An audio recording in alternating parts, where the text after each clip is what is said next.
Yes, വളരെ വ്യക്തമാണ് താങ്കളുടെ അഭിപ്രായം. മറ്റൊരു പ്രേക്ഷകൻ കൂടി നമുക്കൊപ്പം ചേരുന്നുണ്ട്. ക്രിസ്റ്റഫർ എന്നാണോ പേര് പറഞ്ഞത്? ശ്രീ ക്രിസ്റ്റഫർ, എവിടെ നിന്നാണ് വിളിക്കുന്നത്?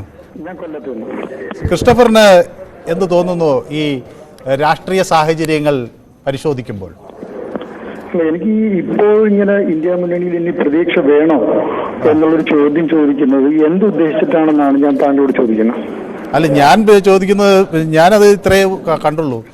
ഇതിൽ കൺവീനർ സ്ഥാനം ഏറ്റെടുക്കേണ്ട ആൾ വരുന്നില്ല, ഒറ്റയ്ക്ക് മത്സരിക്കുമെന്ന് മമതാ ബാനർജി പറയുന്നു. ഒരു യാത്ര, രാഹുൽ ഗാന്ധിയുടെ പ്രധാനപ്പെട്ട യാത്ര വരികയാണ്. അതും ബംഗാളിലെത്തുമ്പോൾ എന്നോട് പറഞ്ഞിട്ടില്ല എന്നാണ് മമതാ ബാനർജിയുടെ പ്രതികരണം. ഒപ്പം തന്നെ പഞ്ചാബിൽ ഒറ്റയ്ക്ക് മത്സരിക്കാൻ ആം ആദ്മി പാർട്ടി തയ്യാറെടുക്കുന്നു. ബീഹാറിലില്ല, ബംഗാളിലില്ല, പഞ്ചാബിലില്ല, കേരളത്തിൽ തമ്മിൽ മത്സരിക്കുന്നു. ഇങ്ങനെ ഒരു മുന്നണി സംവിധാനത്തിന് പ്രതീക്ഷിക്കേണ്ടതുണ്ടോ എന്നാണ് എൻ്റെ ചോദ്യം. ഞാൻ താങ്കളോട് ഈ ചോദ്യങ്ങളൊക്കെ വളരെ കൃത്യമാണ്. ഇപ്പം ചിലർ പറയും ഇന്ത്യ മുന്നണിയിൽ ഒരുപാട് കക്ഷികളുണ്ട് എന്നുള്ളതാണ്. ആദ്യം താങ്കളെപ്പോലുള്ള ആളുകൾ പരിശോധിക്കേണ്ടത് എൻഡിഎ മുന്നണിക്കകത്ത് ഇപ്പോൾ നിലവിൽ 24 കക്ഷികളുണ്ട്. നേരത്തെ 32 പാർട്ടി ഉണ്ടായിരുന്നു, അതിനകത്ത് കുറച്ച് പേര് പിരിഞ്ഞു പോയിട്ടുണ്ട്. ഇനി മറ്റൊന്ന്, ഇപ്പോൾ നടക്കുന്ന ഈ ന്യായ യാത്ര എന്ന് പറഞ്ഞ കോൺഗ്രസിന്റെ പരിപാടിയാണ്. കോൺഗ്രസിന്റെ പരിപാടിയിൽ മറ്റുള്ള സംസ്ഥാനത്തിൽ ആരെങ്കിലും പങ്കെടുത്തോ ഇല്ലയോ എന്നുള്ളത് ഇന്ത്യ മുന്നണിയുടെ ഒരു വിഷയമേ അല്ല. നമുക്ക് ഒരു കാര്യം നിങ്ങളെ ഓർമ്മിപ്പിക്കാം. 2004 ഒന്നാം യുപി ഗവൺമെന്റ് അധികാരത്തിൽ വരുമ്പോൾ പരസ്പരം മത്സരിച്ച് ഞങ്ങൾ ഈ CPM-ന്റെ അല്ലെങ്കിൽ ഇടതുപക്ഷത്തിന് ഏകദേശം 62 എംപിമാരുണ്ടായിരുന്നു. ഈ എംപിമാരെല്ലാം അതിനകത്ത് ബഹുഭൂരിപക്ഷം വരുന്ന 58 പേരും മത്സരിച്ച് തോൽപ്പിച്ചത് കോൺഗ്രസിനെയാണ്.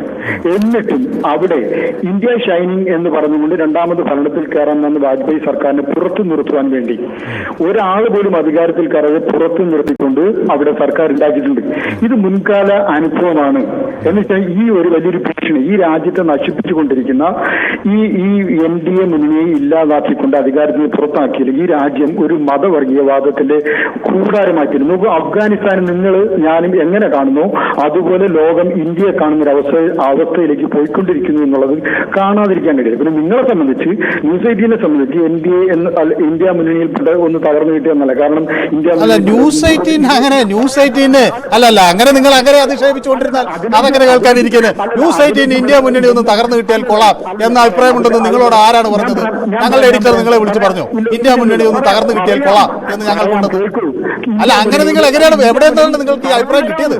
പറയട്ടെ, ഇന്ത്യ മുന്നണിയിൽപ്പെട്ട ഒരു 20 മാധ്യമ പ്രവർത്തകരെ ബഹിഷ്കരിച്ച കൂട്ടത്തിൽ 3 പേര് ഈ പറയുന്ന ന്യൂസ് 18ന്റെ ഹിന്ദി ചാനൽ പേരാണ്. അത് അവർ ദേശാഭിമാനിയിൽ ആരെങ്കിലും ബഹിഷ്കരിച്ചോ? അല്ല, ഞാൻ ചോദിച്ചത് ഞാൻ എന്തുകൊണ്ടാണ് അങ്ങനെ ചെയ്തെന്നുള്ളത്. ഗോപി മീഡിയ എന്ന് പറയുന്ന ഒരു അല്ല, ഞാൻ ചോദിക്കുന്നത് അവർ 20 മാധ്യമ പ്രവർത്തകരെ ബഹിഷ്കരിച്ചു എന്ന് പറയുന്നു. അവർക്ക് ഞങ്ങളുടെ ചാനലിനെ ബഹിഷ്കരിച്ചിട്ടുണ്ടോ?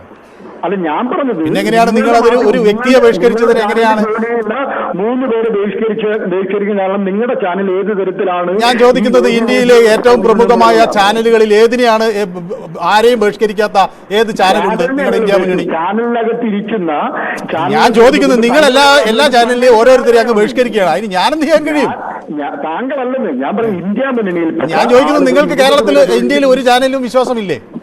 ഞാൻ ചോദിച്ചല്ല, ഇന്ത്യ മുന്നണിയിൽ ഇപ്പൊ ഈ പറഞ്ഞ ന്യൂസ് 18 ആരുടെ ചാനലാണെന്ന് എനിക്ക് തന്നെ വ്യക്തമല്ല. ന്യൂസ് 18 ആരുടെ ചാനലായിക്കോട്ടെ, ന്യൂസ് 18 ഒരു നിഷ്പക്ഷമായ നിലപാടുണ്ട് എന്ന് ഉറച്ച് വിശ്വസിക്കുന്നതുകൊണ്ടാണല്ലോ ഞാനിവിടെ നിൽക്കുന്നത്. അതെങ്ങനെയാണ് നിഷ്പക്ഷ നിലപാടുണ്ടാകുന്നത്? എനിക്കിന്നുവരെ, ഏതായാലും ഈ സ്ഥാപനത്തിൽ ജോലി ചെയ്ത് ഞാൻ പറയുന്നതാണല്ലോ ഇതിന്റെ ആധികാരികമായ ഒരു പ്രമാണം. എനിക്കിന്നുവരെ ഇന്ത്യ മുന്നണി തകർക്കുന്ന ഒരു നിലപാട് എടുക്കണം എന്നാവശ്യപ്പെട്ട് ഇതിന്റെ മാനേജ്മെന്റോ അല്ലെങ്കിൽ ഇത് ബന്ധപ്പെട്ട അധികാരികളോ ഒരു നിർദ്ദേശം നൽകിയിട്ടില്ല. അപ്പൊ അത് തന്നെയല്ലേ പ്രധാനം. ഈ ചാനൽ മുതലാളിയുടെ താല്പര്യം സംരക്ഷിക്കുന്നത് അല്ല, അങ്ങനെ ചാനൽ മുതലാളി ഒന്നും ഞങ്ങളെ വിളിച്ച് രാവിലെ എഴുന്നേറ്റ് നിങ്ങൾ ഇങ്ങനെ ചിന്തിക്കണം എന്ന് പറയുന്ന ഒരു രീതി ഇവിടെ ഇല്ല. അങ്ങേക്ക് എന്തോ കാര്യമായി തെറ്റുപറ്റി ആരോ പറഞ്ഞു തന്നെന്നാണ് ഞാൻ വിചാരിക്കുന്നത്. അങ്ങനെ ഒരു നിലപാടില്ല. നമുക്ക് ഒറ്റ നിലപാടേ ഉള്ളൂ, അത് പൊതുവായ രാജ്യത്തിന്റെ ഒരു നിലപാടാണ്. അങ്ങ് ഉദ്ദേശിക്കുന്നത് പോലെ ഇന്ത്യ അഫ്ഗാനിസ്ഥാനായി പോയി എന്നുള്ള ആ നിലപാട് എന്തായാലും ഞങ്ങൾക്കില്ല. ഇന്ത്യ അഫ്ഗാനിസ്ഥാൻ ഒന്നുമല്ല. ഇന്ത്യ ഒരു ജനാധിപത്യ രാജ്യം തന്നെയാണ്. ഇവിടെ എല്ലാവിധ നീതിന്യായ സംവിധാനങ്ങളിലും പൂർണ്ണമായി വിശ്വാസമുള്ളവരാണ് ഞങ്ങൾ. അല്ലാതെ വിമാനത്തിന്റെ ചിറകിലേറി ജീവൻ രക്ഷപ്പെടാനായി ആൾക്കൂട്ടം ഓടി അകലുന്ന ഒരു അഫ്ഗാനിസ്ഥാനും ഇന്ത്യയും താരതമ്യപ്പെടുത്താൻ എന്തൊക്കെ അതിനപ്പുറത്തേക്ക് ദേശീയ ഒരു നിലപാടാണ് ഞങ്ങൾക്കുള്ളത്.